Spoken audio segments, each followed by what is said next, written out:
রেফারির শেষ বাঁশি বাজতেই ব্রাজিল শিবিরে নেমে আসে হতাশার নীরবতা। মাঠেই কান্নায় ভেঙে পড়েন নেইমার সহ কয়েকজন ফুটবলার।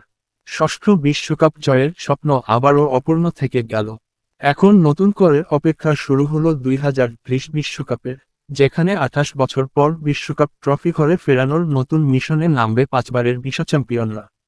বিশ্বকাপে 2002 সালের পর থেকে প্রতিবারই অন্যতম শিরোপাপ্রত্যাশী হিসেবে এসেছে ব্রাজিল। কিন্তু 2006, 2010, 2018, 2022 এবং 2026 প্রতিবারই কোয়ার্টার ফাইনাল কিংবা তার আগেই বিদায় নিতে হয়েছে।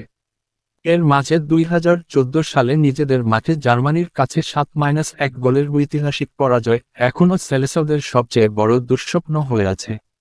নরওয়ের বিপক্ষে বিদায়ের পর সেই ব্যর্থতার তালিকায় যুক্ত হলো আরও একটি বছর।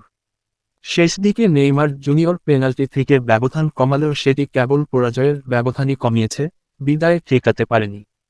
চলতি আসরের শেষ 16 ম্যাচে নরওয়ের বিপক্ষে শুরু থেকে আক্রমণাত্মক ফুটবল খেললেও কাঙ্ক্ষিত সাফল্য পায়নি কার্লো আনচেলত্তির দল।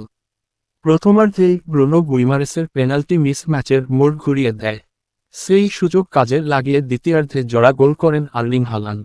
2002 সালে জাপান কোরিয়া বিশ্বকাপে রিভালদো ও রোনালদিনহোর হাত ধরে পঞ্চম ও সর্বশেষ বিশ্বকাপ জিতেছিল সেলেসাওরা।